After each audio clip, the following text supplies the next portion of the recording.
দত্তক দেওয়ার নাম করে শিশু বিক্রির অভিযোগে ব্যাপক চাঞ্চল্য ছড়িয়ে পড়ল পূর্ব বর্ধমান জেলার খণ্ডঘোষ ব্লকে। শুধুমাত্র একটি নয়, বেশ কয়েকটি শিশুকে টাকার বিনিময়ে প্রশাসনের নিয়ম নীতিতে বুড়ো আঙুল দেখিয়ে অন্য দম্পতির হাতে তুলে দেওয়া হয়েছে বলে অভিযোগ। এমনই চাঞ্চল্যকর অভিযোগে হতবাক হয়ে গেছেন শনিবার খণ্ডঘোষ ব্লকের সাধারণ মানুষ। সর্বশেষ যে শিশুকন্যাটিকে টাকার বিনিময়ে অন্য দম্পতির হাতে তুলে দেওয়া হয়েছে তার বয়স এখনও 20 দিন পার হয়নি। এমনই বেদনাদায়ক ঘটনাটি ঘটেছে পূর্ব বর্ধমান জেলার খণ্ডঘোষ ব্লকের শাখারি গ্রামে। এই বিষয়ে অভিযুক্ত দম্পতির ভাইপো গত 24শে জুলাই খণ্ডঘোষ ব্লক সমষ্টির উন্নয়ন আধিকারিকের কাছে লিখিত আকারে একটি অভিযোগ দায়ের করেন। সমগ্র ঘটনা খতিয়ে দেখে তদন্ত করে যথাযথ ব্যবস্থা গ্রহণ করা হবে বলে জানিয়েছেন খণ্ডঘোষ ব্লক সমষ্টির উন্নয়ন আধিকারিক। তবে শিশু বিক্রির ঘটনার অভিযোগ উড়িয়ে অভিযুক্ত দম্পতির দাবি, আমার মোট 10টি সন্তান, তার মধ্যে একটি সন্তানের মৃত্যু হয়েছে। আমি আমার 2টি সন্তানকে ভালোভাবে লালন পালন করার জন্য নিজের আত্মীয়ের মধ্যে দত্তক দিয়েছি। বর্তমানে আমার কাছে এখন 7টি সন্তান রয়েছে। আর্থিক অভাব অনটনের জন্যই আমি আবার 2টি সন্তানকে দত্তক দিয়েছি। আমি কোনোভাবে কারোর কাছ থেকে টাকা পয়সা নিয়ে কোনো সন্তান বিক্রি করিনি। Bureau report, news prime Times. দান করেছি মায়ের কোলটা হাসানোর জন্য। আমার বাচ্চাটা মানে একদিকে ব্লিডিং হচ্ছিল, একদিকে বাচ্চাটা জন্ম নিয়েছিল।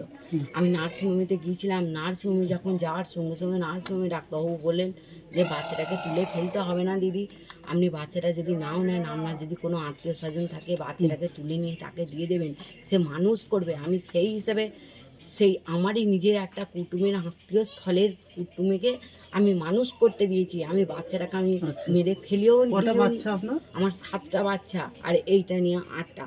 আমি বাচ্চাগুলো 8 নাম্বার বাচ্চাটাকে দিয়েছেন তাই তো? হ্যাঁ, বাড়িতে 7টা আছে। হ্যাঁ, বাড়িতে 7টা আছে। আর একটা বলছেন যে আগে একটা দিয়েছেন, সেইটা একটা মেয়ে। সেটা কত নম্বরের বাচ্চা ছিল ওটা? ওই ওই ওই ওই মানে মোট আমার 10টা ছেলে হয়েছিল। 10টা। একটা মারা গিয়েছিল আচ্ছা। নার্সিংহোমেতে, একটা দুটো মারা গেছে। আর একটা আপনার এইখানেতে বাচ্চা একটা মেয়েকে বড় করে সেও তাকে মানুষ করতে দিয়েছি।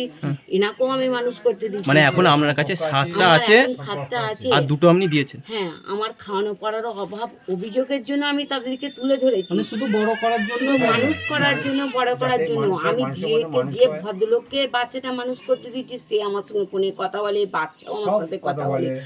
বাচ্চার বাবা মা বলেই দিয়েছে যে যখন বড় হয়ে যাবে তোমার সঙ্গে লেনদেনও থাকবে, আসা যাওয়াও থাকবে, তুমি আমাদেরকে করলে হাসানোর জন্য দিয়েছে। আমার এখানে কোনো স্বার্থ নাই। আচ্ছা, কোথায় কোথায় দিয়েছেন এখনো পর্যন্ত?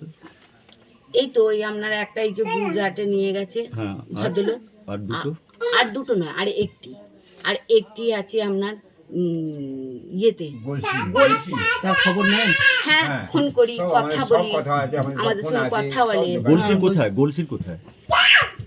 এই জায়গাটার নাম বাড়াটার নাম আমি ঠিক জানি না, তবে সঠিক জানি। বলছি ভদ্রলোকের কথা বলে এত বাচ্চা নিচ্ছেন কেন? সবই করি। এবার শুনুন, আমি আপনি বলছেন গরিবের সংসার, তাহলে এত সন্তান কেন?